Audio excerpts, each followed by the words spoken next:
इकरा बिस्म रब्बिकल्लज़ी खलक खलकल इंसान मिन अलक। अस्सलाम वालेकुम बच्चों, 11th स्टैंडर्ड का आज हम एक सब टॉपिक आपसे शेयर करने जा रहे हैं। इस सब टॉपिक का नाम है organisation of pre primary education and lower primary education. ये जो प्री प्राइमरी एजुकेशन है या लोअर प्राइमरी एजुकेशन है,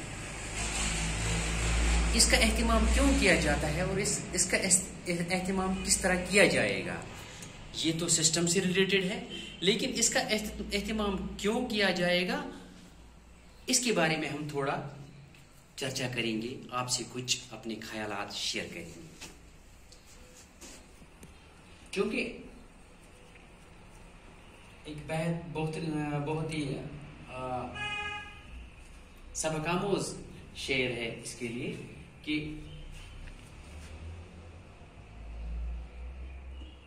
खिश्त अवल चू नहद खिश्त अवल चू नहद मेमार कज तासुरैया तासुरैया मीरावत दीवार काज।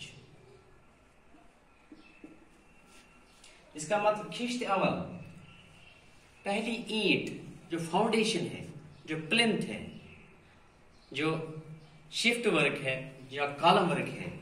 अब अगर इसमें कोई कजरवी रह गई, अगर इसमें कोई टेढ़ापन रह गया, एक मेमार के जरिए से, एक मैसन के जरिए से, एक स्टोन मैसन के जरिए से, इसका मतलब है कि एक उस्ताद के जरिए से एक बच्चे में, तो अगर हम इस बिल्डिंग को सुरैया तक ले जाएंगे, Suraiya it is the constellation of 7 stars, means towards the skies, अगर हम इसको आसमानों तक ले जाएंगे उस बिल्डिंग को, वहां तक भी उसमें कजरवी रहेगी, वो टेढ़ापन जरूर रहेगा। अगर हम उसको ठीक करने की कोशिश करेंगे तो वो कोलैप्स हो जाएगी। तो इसी तरह एक उस्ताद जो है, उस्ताद का काम ही है एक बच्चे को कंक्रीट बेसिक तालीम देना। ये उस्ताद, माँ बाप, सोसाइटी, सिस्टम, ये सब को मिलकर करना है। तो इस तरह ये जो प्री प्राइमरी एजुकेशन का मसला है, ये आज से यानी कि 1944 सार्जेंट कमीशन, जो पहला कमीशन आया था, सर्जेंट कमीशन, पहला कमीशन आया था, उन्होंने उस वक्त अपनी रिकमेंडेशन में सिफारिशात जो उन्होंने दी थी, उन्होंने उस वक्त रिकमेंड किया था कि प्री प्राइमरी एजुकेशन होनी चाहिए। प्री प्राइमरी एजुकेशन, तो प्री प्राइमरी एजुकेशन में पहले प्री नर्सरी आती है, फिर नर्सरी आती है, फिर LKG आता है, इसके बाद UKG आता है। ये 1944 उन्होंने ये रिकमेंडेशन दी है। और उस वक्त की एक और रिकमेंडेशन में कहा गया है कि पीपल टीचर रेशियो 25 बच्चों के लिए एक उस्ताद। मेरा गालिब गुमान है कि ये एक सेक्शन के लिए होना चाहिए था कि सेक्शन अगर हम एक क्लास को ले लेंगे, 10th क्लास को ले लेंगे, 11th को या 12th को, 12th में मिसाल के तौर पर 100 बच्चे हैं, तो 100 बच्चों का कि 4 सेक्शंस होनी चाहिए। तो उसमें से मेरा गालिब गुमान तो यही है। लेकिन यहां क्या मसला है कि अगर एक मिडिल स्कूल में भी आजकल बच्चों का एडमिशन बहुत ही लो है, तो एक स्कूल में अगर 50 बच्चे हैं तो इस पीपल टीचर रेशियो के हिसाब से वहां पर 2 ही उस्ताद होने चाहिए। लेकिन एक मिडिल स्कूल में सिर्फ यूकेजी वहां पर है आजकल, यूकेजी से लेकर 8th तक 9 क्लासेस आते हैं। तो 9 क्लासेस के लिए आपको पता ही है कि कितने उस्तादों की जरूरत है, कितने सरप्लस उस्ताद भी वहां पर होने चाहिए। ये एक लम्हे फिक्रिया है, इसके बारे ये सिस्टम से रिलेटेड मसला है। और एक बात है कि जो आजकल के मिडिल स्कूल्स हैं वहां पर जो इनएडुकेट एकोमोडेशन भी है, इनएडुकेट स्टाफ भी है, और जो हमारा सिलेबस जो है वो किसी हद तक मयारी नहीं है हमारे बच्चों के लिए। मिसाल के तौर पर जब हमारे स्कूलों में प्री प्राइमरी नहीं है तो ये बच्चा जो है प्री प्राइमरी सेक्शन में इसको क्या हो कौन से मतलब अच्छाई इसमें क्या क्या आती है, कौन सी डेवलपमेंट होती है। तो प्री प्राइमरी सेक्शन में इसमें क्या होता है कि पहले अक्षरों की पहचान या अल्फाबेट की पहचान, अल्फाबेट या हुरूफ की पहचान, या हम कहेंगे कश्मीरी में अक्षरों की पहचान, वो अच्छी तरीके से होती है। दूसरा ये कि जो बेसिक ऑपरेशंस है मैथमेटिक्स में, division, subtraction, multiplication and addition, और इसके बाद इसके अलावा और कुछ what comes before, what comes after, what comes between, which is near, nearer, which is far, which is tall, which one is taller than this, which is smaller than this, shorter than this. ऐसे ऐसे मसले हैं जो ये बच्चे इस pre primary में सीख जाते हैं, इनको इसमें मास्टरी सी हो जाती है। और एक है कि जिसको हम लिटरेसी कहते हैं, यानी कि रीडिंग,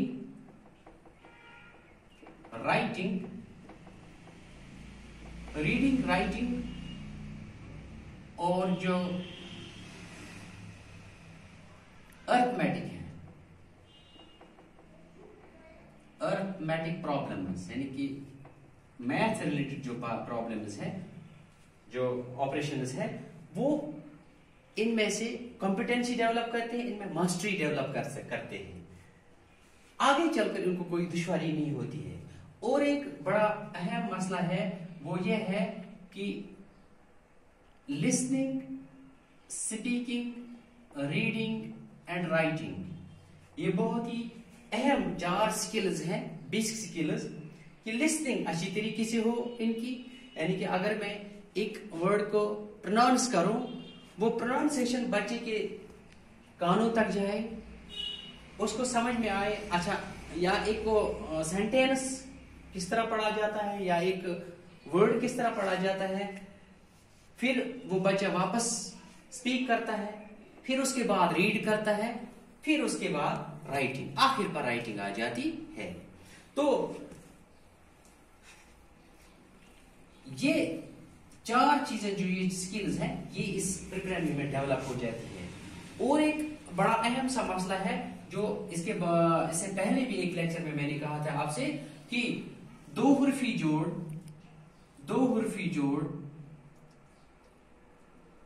6 हुर्फी, 4 हुर्फी, ये बच्चा इस प्राइमरी में ही सीख पाता है, और फिर सेंटेंस आसानी के साथ ये पढ़ सकता है। लेकिन हमारे गवर्नमेंट स्कूल, जो सरकारी स्कूल के बच्चे जो होते हैं, यूकेजी में उनको सिर्फ अल्फाबेट की पहचान होती है, हुरूफ की पहचान हो जाती है।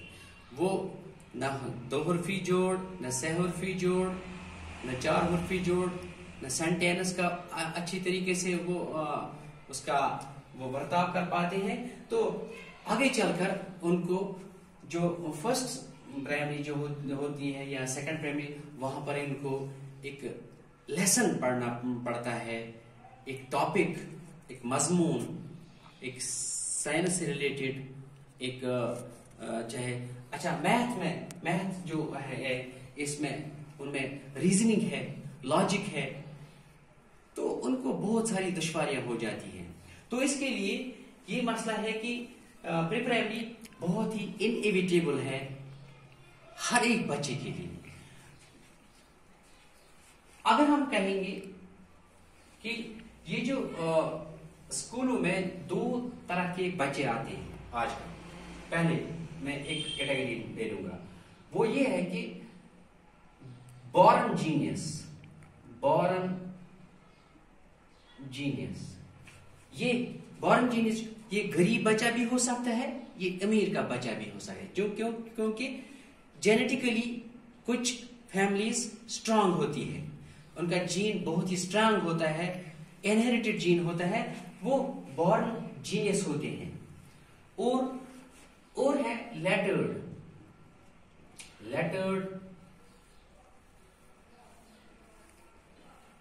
होम्स।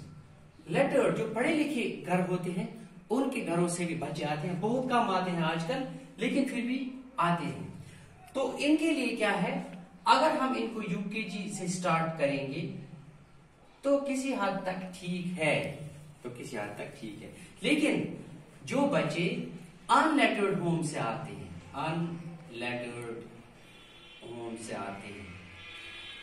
अनलेटर्ड होम, उनके लिए प्री नर्सरी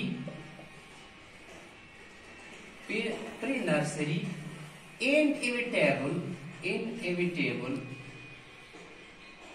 जिसको अनएवॉइडेबल कहते हैं या नागुज़ीर कहा जा सकता है, इनके लिए बहुत ही जरूरी है। इसकी मिसाल मैं एक और दे दूंगा कि ये बच्चे हैं, इनकी मिसाल इस तरह ले लेंगे, बॉर्न जीनियस और लेटर्ड होम से। जिस तरह रिप्रोडक्शन में एक टाइप है एसेक्सुअल रिप्रोडक्शन, उस एसेक्सुअल रिप्रोडक्शन में एक टाइप है, उसको हम कहते हैं वेजिटेटिव रिप्रोडक्शन या वेजिटेटिव प्रोपेगेशन। उसमें हम प्लांट पार्ट्स इस्तेमाल करते हैं, प्लांट का स्टेम इस्तेमाल करते हैं, उसकी कुछ टहनियां, शाखें इस्तेमाल करते हैं, जो कुछ पत्ते भी इस्तेमाल होते हैं प्रोफाइलम में। तो मिसाल के तौर पर बेर का दरख्त है, पॉपुलर का दरख्त है, सफेदे का दरख्त, कुछ एवरग्रीन होते हैं, कुछ शर्बस होती हैं। तो उनके लिए हम वेजिटेटिव प्रोपेगेशन या वेजिटेटिव रिप्रोडक्शन इस्तेमाल करते हैं। तो इसके लिए मेरा मानना यह है कि जो ये बॉर्न जीनियस है और लेटर्ड, इनके लिए तो वो बिल्कुल ठीक है, सटीक लगता है। लेकिन जो बच्चे अनलेटर्ड होम से आते हैं, उनके लिए हमें जरूरी एक नर्सरी चाहिए पूरे जड़ से, क्योंकि जो ये वेजिटेटिव रिप्रोडक्शन जो है, इसमें कम मेहनत भी लगता है, उसका जो उसकी जो देखरेख जो है वो भी कम होती है। तो जो यहाँ पर अनलेटर्ड होम से आते हैं, अनलेटर्ड होम से बच्चे आते हैं, इनके लिए नर्सरी इनएविटेबल है, बिल्कुल नागुज़ीर है। और फिर यानी कि नर्सरी में जो पौधा है, जो नर्सरी में हम सैपलिंग उगाते हैं, बिल्कुल जड़ समेत, सीडलिंग उगाते हैं जड़ समेत। तो जड़ समेत वो जब हम कहीं पर इसको ट्रांसप्लांट करते हैं तो वो अच्छी तरीके से उग आते हैं, ग्रोथ भी करते हैं। तो एक और मसला है यहाँ पर, हम बार बार कहते हैं कि बहुत सारे बच्चे ऐसे होते हैं जो स्लो लर्नर्स होते हैं, लो अचीवर्स भी कहते हैं, लो अचीवर्स, एवरेज भी कहते हैं हम, बिलो एवरेज भी कहते हैं। ये बात बिल्कुल दुरुस्त नहीं है। मेरा गालिब गुमान है कि जिस इंसान को अल्लाह ताला ने बनाया है, अपनी कुदरत से, वो कभी स्लो लर्नर नहीं हो सकता है, लो अचीवर नहीं हो सकता है, एवरेज भी नहीं हो सकता है, बिलो एवरेज भी नहीं हो सकता है, ये हो ही नहीं सकता है। इंडिविजुअल डिफरेंसेस है, इंडिविजुअल डिफरेंसेस है। और एक बात है कि जिस तरह हम आजकल देखते हैं मोबाइल में रैम, रोम या सीपीयू, इसमें डिफरेंस हो सकता है हर एक इंसान में, लेकिन स्लो लर्नर कोई नहीं हो सकता है। हाँ, एप्टीट्यूड को हमें देखना है, एप्टीट्यूड को देखना है।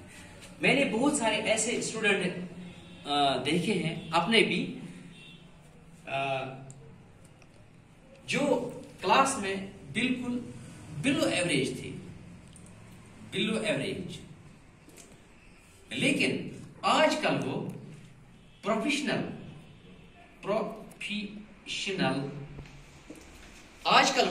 प्रोफेशनल मैकेनिक है,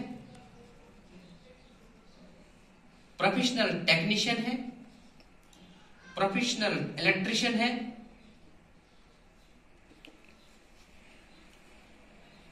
प्रोफेशनल क्राफ्ट्समैन है,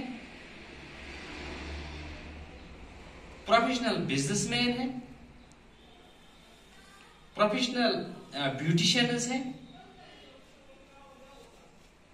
तो इसका मतलब ये है कि एप्टीट्यूड को हमें देखना है, क्योंकि एजुकेशन जो है, हम अक्सर कहते हैं ये बच्चा स्लो लर्नर है, ये लो अचीवर है, ये एवरेज है, बिलो एवरेज है। हाँ होगा, ये बिलो एवरेज है, लो अचीवर है, लेकिन एकेडमिक्स में, आपकी लिटरेसी में है, आपकी थ्योरी में है ये, लेकिन जब प्रैक्टिकल की बात आती है वहां पर ये एक साइंटिस्ट से और इंजीनियर से कम नहीं है।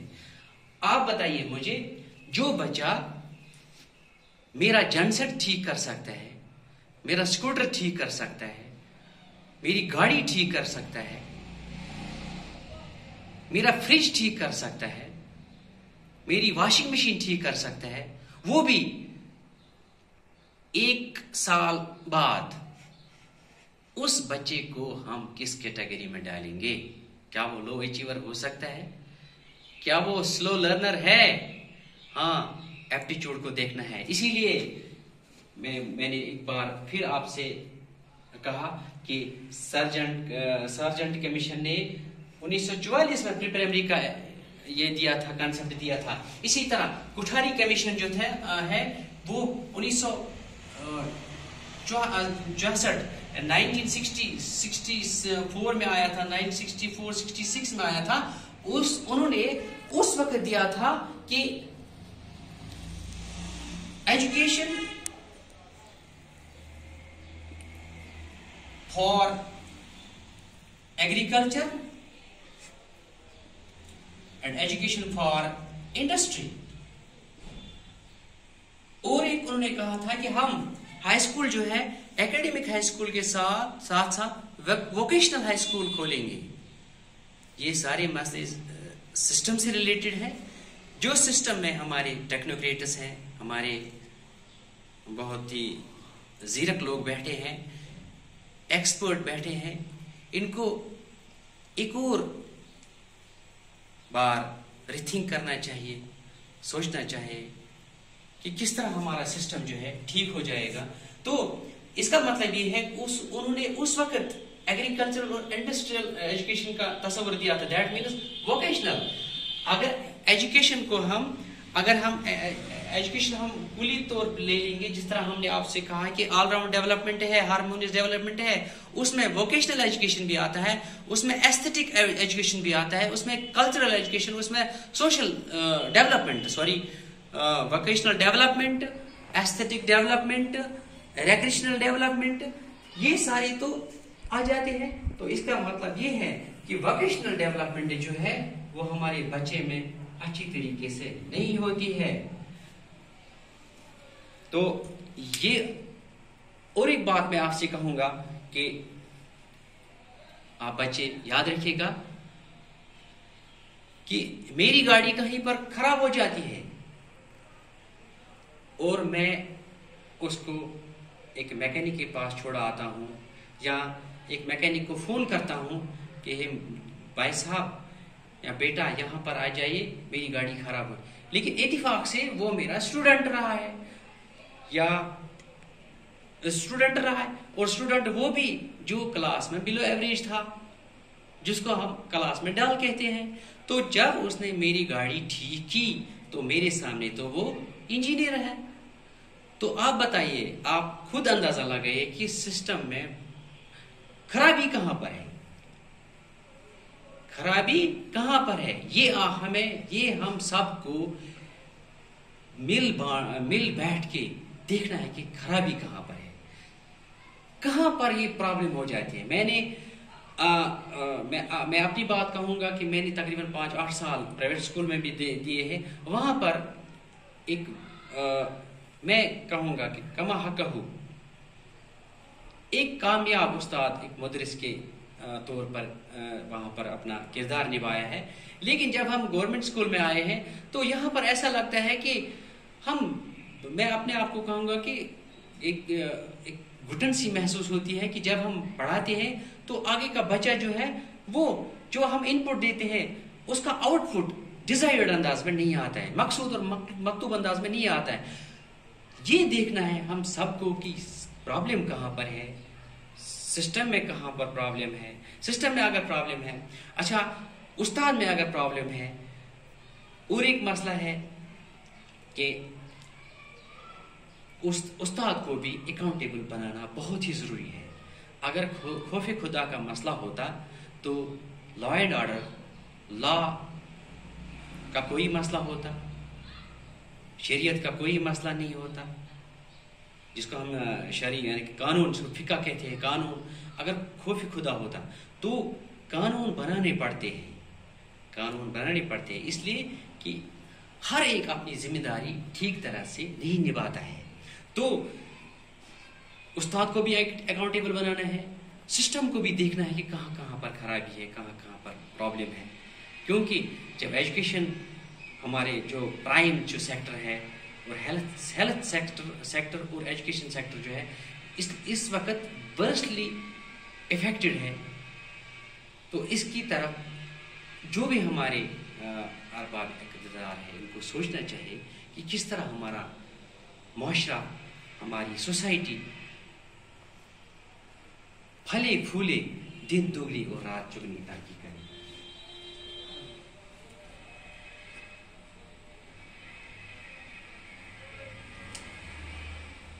आखिर पर मैं आपको कहूंगा कि ये जो प्री-प्राइमरी एजुकेशन है, pre-primary education it is the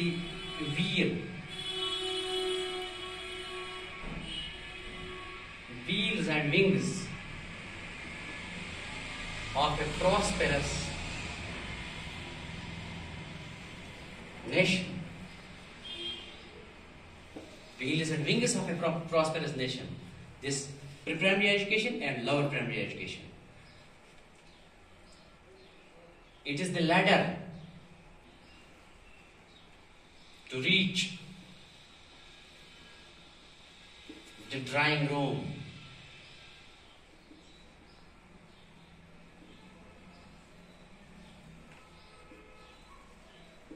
Of the world, जो दुनिया का दीवान खाना है, जिसमें मेहमानों को रखा जाता है, जिसमें इज्जतदार लोग बैठते हैं, जिसमें जफाकश रहते हैं, जिसमें मेहनतकश लोग बैठते हैं, जिनको एक एहसास दिया जाता है। तो एक लैडर है प्री प्राइमरी एजुकेशन और लोअर प्राइमरी एजुकेशन। ये लैडर है, एक सीढ़ी है वहां तक पहुंचने के लिए। और एक है कि it is the gateway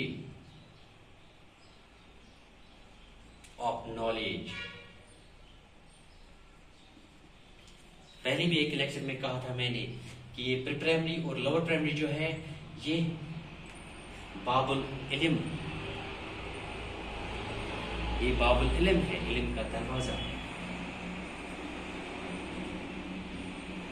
And it is also the air base.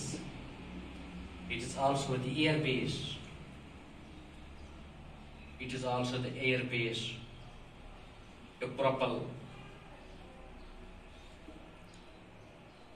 our future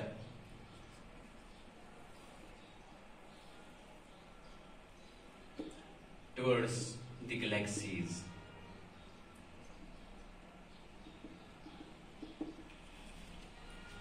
ये एयरबेस है जहां से हम फ्यूचर जनरेशन को कहकशानों की तरफ ले जाएंगे।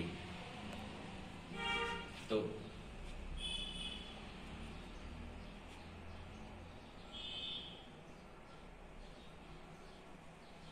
आज के लिए बस इतना ही।